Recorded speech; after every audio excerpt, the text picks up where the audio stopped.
వంట రాని వాళ్ళు కూడా ఈ చికెన్ దమ్ బిర్యానీ ఈజీగా చేసుకోవచ్చు. చాలా అంటే చాలా టేస్టీగా, టెండర్గా ఈ చికెన్ బిర్యానీ సులువుగా చేసేసుకోవచ్చు. రెసిపీలోకి వెళ్ళే ముందు ఒకసారి నా వీడియోని లైక్ చేసి వీడియో స్టార్ట్ చేయండి. ఒక బౌల్లో ఒక 5 to 6 టీ స్పూన్స్ కర్డ్ని తీసుకోవాలి. అందులోనే 1 టీ స్పూన్ అల్లం పేస్ట్ని కూడా యాడ్ చేసుకోవాలి. తర్వాత నేను ఇక్కడ 600 గ్రామ్స్ వరకు చికెన్ తీసుకున్నాను. దానికి తగ్గట్టుగా ఈ కొలతలు అనేది చెప్తున్నాను. 2 స్పూన్స్ సాల్ట్, అలాగే 1 టీ స్పూన్ ధనియా పౌడరు, ఒక హాఫ్ టీ స్పూన్ పసుపు, అలాగే 2 స్పూన్స్ ఫుల్గా కారంని యాడ్ చేస్తున్నాను. ఈ చిల్లీ ఇది అనేది చాలా స్పైస్ ఉంది, అందుకే నేను 2 స్పూన్స్ యాడ్ చేసుకున్నాను. కారం తక్కువ ఉండే వాటికి 3 స్పూన్స్ యాడ్ చేసుకోవాలి. అలాగే కొద్దిగా పుదీనా, ఒక 2 స్పూన్స్ ఆయిల్, 1 టీ స్పూన్ నెయ్యిని యాడ్ చేసుకొని ఈ పెరుగులో మొత్తం అవన్నీ మసాలాలు మిక్స్ చేసుకోవాలి. దీంట్లోనే మసాలా దినుసులు అన్నీ యాడ్ చేసుకుంటే ఇంకా ఫ్లేవర్ చాలా బాగుంటుంది. కానీ నేను ఇది ఇక్కడ స్కిప్ చేసేసి ఇందులో హోల్ మసాలా దినుసులు అన్నీ కలిపి గ్రైండ్ చేసుకొని పౌడర్ చేసుకున్నాను. ఈ పౌడర్ని ఒక టీ స్పూన్ యాడ్ చేస్తున్నాను ఇందులో. దాంతోపాటు చికెన్ బిర్యానీ మసాలా ఒక టీ స్పూన్ని యాడ్ చేసుకొని మళ్ళీ ఈ పెరుగుని మొత్తం మిక్స్ చేస్తున్నాను. ఇది మిక్స్ చేసుకునే లోపు నేను చికెన్ని కడుక్కొని ఒక 20 మినిట్స్ వరకు సాల్ట్ వాటర్లో నానబెట్టుకున్నాను. సో టేస్ట్ అనేది చాలా బాగుంటుంది పీసెస్లో. తర్వాత చికెన్ని నీట్గా వాష్ చేసేసుకొని ఆ చికెన్ని మొత్తం ఇప్పుడు ఆ పెరుగు కలిపిన దాంట్లో బాగా మిక్స్ చేసుకోవాలి. డైరెక్ట్ చికెన్ పైనే ఉప్పు, కారం, పెరుగు వేస్తే సరిగ్గా మిక్స్ అవ్వదని నా ఫీలింగ్. ఎప్పుడు నేను చేసినా కానీ ఫస్ట్ కర్డ్లోనే అన్ని మసాలాలు వేసేసి తర్వాతనే చికెన్ని కలుపుకుంటాను. సో చికెన్ పీసెస్ అన్నిటికీ ఈవెన్గా ఈ మసాలాలు అన్నీ అంటుతాయని నా ఫీలింగ్. దాంతోపాటు 1 టీ స్పూన్ లెమన్ వాటర్ని కూడా ఇందులో యాడ్ చేసుకున్నాను. ఇలా యాడ్ చేసుకున్న చికెన్ని ఒక 1 అవర్ to 2 అవర్స్ మీరు ఎంతసేపు మ్యారినేట్ చేసుకొని ఫ్రిడ్జ్లో పెట్టుకుంటే టేస్ట్ అనేది అంత బాగుంటుంది. ఇక్కడ నేను రైస్ కుక్కర్ కప్తోని నేను 3 కప్స్ బియ్యాన్ని ముందుగా కడుక్కొని ఒక హాఫ్ అన్ అవర్ ముందు వాష్ చేసి పెట్టుకున్నాను. అలాగే ఒక 4 మీడియం సైజ్ ఆనియన్స్ని ఇలా స్లైసెస్ లాగా కట్ చేసుకున్నాను. మనము దీన్ని ముందుగా కట్ చేసేసుకొని కొంచెం తడి ఆరిపోయేంత వరకు ఫ్యాన్ గాలిలో ఉంచుకోవాలి. తర్వాత మనము ఆయిల్లో ఫ్రై చేసుకుంటే ఇది గోల్డెన్ బ్రౌన్ కలర్లో క్రిస్పీగా వస్తుంది. తడి మీద వేస్తే కొంచెం మెత్తగా తడిగానే వస్తుంది. సో ఎప్పుడైనా కానీ మనం బిర్యానీ చేసుకునే ముందు ఒక half an hour to 1 hour ముందే మనం ఆనియన్స్ని కట్ చేసుకొని కాసేపు గాలిలో ఆరిపోయేంత వరకు, డ్రై అయ్యే వరకు ఉంచుకోవాలి. ఇలా డ్రై అయిన ఆనియన్స్ని మనం తొందరగా ఫ్రై అయిపోతుంది మనం ఆయిల్లో వేసిన తర్వాత. లేదు డైరెక్ట్గా వేసుకుంటే కొంచెం ముద్దగా అలాగే మెత్తగా వస్తాయి. ఫ్రైడ్ ఆనియన్స్ అనేది క్రిస్పీగా ఉంటేనే టేస్ట్ చాలా బాగుంటుంది.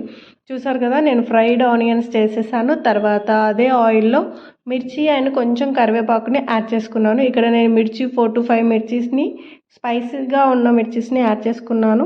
దాంతోపాటు ఒక 2 టీ స్పూన్ల ఫ్రైడ్ ఆనియన్స్ని కూడా ఇందులో యాడ్ చేసుకున్నాను. చెప్తున్నాను కదా, ఇది కంప్లీట్ బిగినర్స్కి మాత్రమే ఈ రెసిపీ అనేది డీటెయిల్గా చేస్తున్నాను. అలాగే హాఫ్ టీ స్పూన్ అల్లం పేస్ట్ని మనం ముందుగా మిక్స్ చేసి పెట్టుకున్న చికెన్ని ఫ్రిడ్జ్లోకి వెళ్ళి తీసి ఇందులో వేసుకొని బాగా కలిపేస్తున్నాను. ఇందులో ఇంకా నేను మిగతా ఏ స్పైసెస్ని యాడ్ చేయట్లేదు. ఫస్ట్ మనం మిక్స్ చేసుకున్న వాటిని అలానే అదే ఉప్పు కారాలు దీనికి సరిపోతాయి. మనం ఇది మొత్తం చికెన్లోకి సపరేట్గా మనం వాటర్ యాడ్ చేసుకోవాల్సిన అవసరం ఉండదు. ఆల్రెడీ చికెన్లో కొద్దిగా వాటర్ ఉంటుంది కదా, అదే కొద్దిగా బయటకు వస్తుంది. సో చికెన్ ఒక 60 to 70% కుక్ అయ్యేంత వరకు మనము మూత పెట్టుకొని ఉడికించుకోవాలి. అటువైపు చికెన్ ఉడికేలోపు మనం ఇక్కడ బగారా రైస్ కోసమని ఎసరు పెట్టుకున్నాను. ఇక్కడ నేను 3 గ్లాసెస్ ఆఫ్ రైస్కి ఒక 5 to 6 గ్లాసెస్ ఆఫ్ వాటర్ని ఇక్కడ ఎసరు పెట్టుకున్నాను. ఆ ఎసరులోనే fried onions and all masala దినుసులు, మన దగ్గర ఎన్ని మసాలా దినుసులు ఉంటే అన్నీ కొంచెంగా ఇందులో యాడ్ చేసుకోవాలి. మరీ ఎక్కువగా యాడ్ చేసుకుంటే మనకు ఘాటు అనేది ఎక్కువగా కొడుతుంది. అందుకని అవి మాత్రం కొంచెం చూసుకొని కొంచెంగా యాడ్ చేసుకోవాలి. అలాగే 1 టీ స్పూన్ సాల్ట్, నేను ఇక్కడ క్లిప్ కట్ అయిపోయింది. అల్లం పేస్ట్ ఒక టీ స్పూను, అలాగే సాల్ట్ ఒక 2 స్పూన్స్ యాడ్ చేసుకోవాలి. దాంతోపాటు కొంచెం నెయ్యి అండ్ పుదీనా, కొత్తిమీర ఒక గుప్పెడు, 2 కలిపి ఒక గుప్పెడుని యాడ్ చేసుకొని వాటర్ అనేది బాయిలింగ్ అయ్యేంత వరకు మనము వాటర్ని అది వేడి చేసుకోవాలి. వన్స్ వాటర్ అనేది బాయిలింగ్ అయిన తర్వాత మనం ముందుగా నానబెట్టుకున్న బాస్మతి రైస్ని కొంచెం కొంచెంగా మొత్తం యాడ్ చేసేసుకోవాలి. ఇక్కడ రైస్ అనేది మనకు ఆల్మోస్ట్ 40-50% ఉడికేంత వరకు కూడా మనము ఈ ఎసట్లోనే మనం బాగా ఉడికించుకోవాలి. మనకు తెలవాలి అని అంటే మనము ఆ రైస్ని పట్టుకుంటే విరిగేంత వరకు మనం అలానే కుక్ చేసుకోవాలి. దీన్ని నేను మీడియం ఫ్లేమ్లోనే రైస్ అనేది కుక్ చేసుకున్నాను. తర్వాత మనం ఎప్పుడైతే రైస్ అనేది ఒక హాఫ్ వరకు కుక్ అవుతుంది అన్నప్పుడు ఇలాగా నేను ఒక రైస్ కుక్కర్ని తీసుకున్నాను. దాంతోపాటు చూపిస్తున్నాను చూడండి. రైస్ అనేది ఈ స్టేజ్కి రావాలి. ఇలా రైస్ అనేది 50-60% కుక్ అయిన తర్వాత ఆలోపు మనకు అక్కడ ముందుగా ప్రిపేర్ చేసుకున్న చికెన్లో నుండి కూడా చూసారు కదా వాటర్ అనేది ఎలా బయటకు వచ్చిందో. మనము ఇక్కడ వాటర్ అనేది అసలు యాడ్ చేయలేదు. దాంట్లో మనం పెరుగులో వేసిన వాటర్ అలాగే చికెన్లో ఉన్న వాటర్తోనే మనకు ఈ చికెన్ అనేది కుక్ అవుతుంది. కానీ మెయిన్గా దీనికి మూత పెట్టుకొని మనం ఉడికించుకోవాలి. అప్పుడే మనకు చికెన్లో నుండి వాటర్ వచ్చి అది అలాగే ఉంటుంది. ఒక 50-60% కుక్ అయిన తర్వాత రైస్ని ఫస్ట్ రైస్ కుక్కర్లో ఒక లేయర్ లాగా వేసుకోవాలి. అప్పుడు మనకు అడుగు మాడకుండా అలాగే చికెన్ కూడా అస్సలు మసాలా అనేది వేస్ట్ అవ్వకుండా నీట్గా వచ్చేస్తుంది. అలా ఒక లేయర్ అనేది ఫినిష్ అయిన తర్వాత మనము ముందుగా ఫ్రై చేసి పెట్టుకున్న ఫ్రైడ్ ఆనియన్స్ అలాగే కొంచెం కొత్తిమీర అండ్ కొంచెం పుదీనాని యాడ్ చేసుకోవాలి. తర్వాత మనం హాఫ్ కన్నా ఎక్కువగా కుక్ అవ్వాలి. మినిమం 60-70% మనం చికెన్ కుక్ అయిన దాన్నే ఒక లేయర్ లాగా పరుచుకోవాలి. ఇలా మనం ఒక 2-3 లేయర్స్ వేసుకుంటే సేమ్ మనకు దమ్ బిర్యానీ ఫ్లేవర్ లాగానే ఈ చికెన్ బిర్యానీ హోమ్ మేడ్గా మనకి ఎంతో టేస్టీగా వస్తుంది.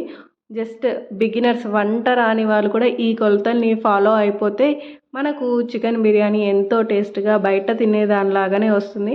ఇలా నేను కంప్లీట్గా చికెన్ని ఒక లేయర్ లాగా మొత్తం చికెన్ ఒక లేయర్ రైస్ అలాగా నాకు 2 లేయర్స్ లాగా ఈ చికెన్ వచ్చింది. అలాగే 3 లేయర్స్ లాగా రైస్ వచ్చింది. ఇప్పుడు మనం చికెన్ వేసుకున్న తర్వాత సేమ్ ఫ్రైడ్ ఆనియన్స్ అలాగే కొత్తిమీర అండ్ పుదీనాని యాడ్ చేస్తూ ఉండాలి. తర్వాత మళ్ళీ ఇంకొక లేయర్ రైస్ని మనం యాడ్ చేసుకోవాలి. ఇలా నాకు కంప్లీట్గా 3 layers of rice 2 layers of chicken వచ్చింది. దీన్ని మామూలుగా ఏదో కట్టెల పొయ్యి మీదనో స్టవ్ మీదనో కూడా కాకుండా నార్మల్గా రైస్ కుక్కర్లో కూడా వేసుకోవచ్చు. దీన్ని నేను కొంచెం మిగిలిన సూప్ని అందులోనే యాడ్ చేసుకున్నాను. కొంచెం టీ స్పూన్ లెమన్ జ్యూస్ అలాగే కొద్దిగా నెయ్యిని యాడ్ చేసుకొని మూత పెట్టేసుకొని జస్ట్ రైస్ కుక్కర్ మనం స్విచ్ ఆన్ చేసేసుకొని 5 మినిట్స్లో మనకు ఆ రైస్ కుక్కర్ స్విచ్ పడిపోతుంది కదా, అంతసేపట్లో అయిపోతుంది. గాలి బయటకు వెళ్ళకుండా ఆ హోల్ని క్లోజ్ చేసేసుకోవాలి. అంతే, మనకు వేడి వేడిగా టేస్టీ చికెన్ బిర్యానీ ఇంట్లోనే రెడీ అయిపోతుంది. మీకు కానీ వీడియో నచ్చినట్టయితే please do like share and subscribe to my channel Ravali Sumit. మీరు ఇక్కడి వరకు నా వీడియో చూసారు అంటే మీకు నచ్చే ఉంటుంది కదా. సో కంపల్సరీ లైక్ చేయండి అండ్ సబ్స్క్రైబ్ చేసుకోవడం అస్సలు మర్చిపోకండి. Thank you for watching.